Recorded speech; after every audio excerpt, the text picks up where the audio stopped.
guys, when you get someone on the other end of the phone, that's gold, and you have to treat it like gold. You have to be on your A game. You have to be very succinct and very brief. You have to have a very specific purpose for your call, one that's compelling enough for them to want to meet you.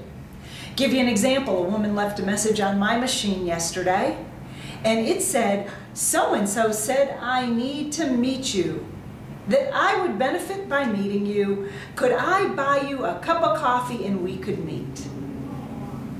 I see the value for her. Someone told her I would bring her value. Where is it for me? I don't even know what they want to meet about. And it sounded like a young person, very full of energy and life. What was the purpose? Why does she want to meet?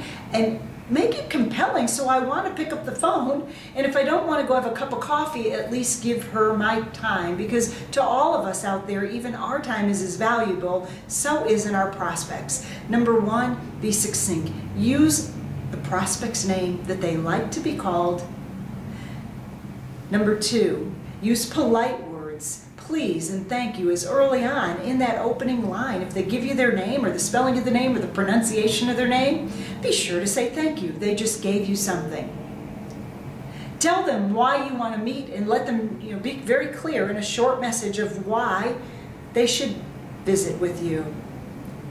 And then as you transition, because when you're selling on the telephone, what are you selling? Oftentimes people say, well, I'm selling my product, I'm selling myself. No, you're not. You're selling the appointment. That's all you're selling, the appointment.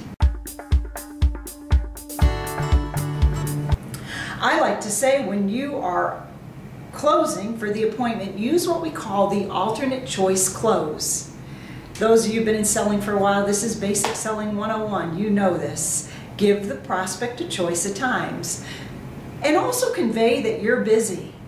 So I'm looking at my schedule. I notice that you're in this part of town. Would this time of day on this date, or would this time of day on that date, would either of those work, or which one would be better for you?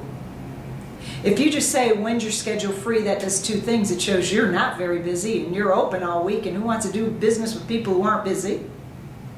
And number two, it gives them the out to say, I am too busy, not this week. So you give them a choice. And now when they pick that choice, then maybe you give them a specific time.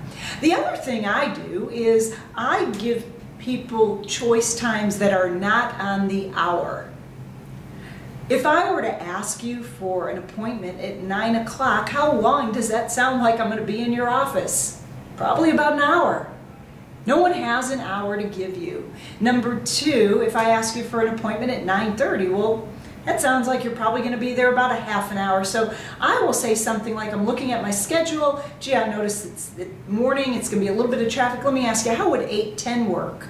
Or I have a lunch meeting. I'll be coming from my lunch. How would 1:20 work for you? It shows that I care about time. And I think today, with people being so busy, they want to know that you value their time. And it shows that I follow a schedule and I have other things too that are going on. So give them a choice, give them a time. Try get in the habit of giving them a time that's on the off hour. One other thing when it comes to phone calling, I have people, they travel around the country making national calls, repeat customers, and they'll say, I'm going to be in your area. I'd like to stop by and visit with you. People don't have time for visits anymore. And if you're anything close to my age, you remember when your parents took you on this journey, this field trip called visiting, and you went over to old relatives' house and you sat in their living room while they maybe played cards or they visited, and you sat there watching maybe their little black and white TV, or you had to sit there quietly while your parents visited. People don't want to visit, and they also don't have time to visit.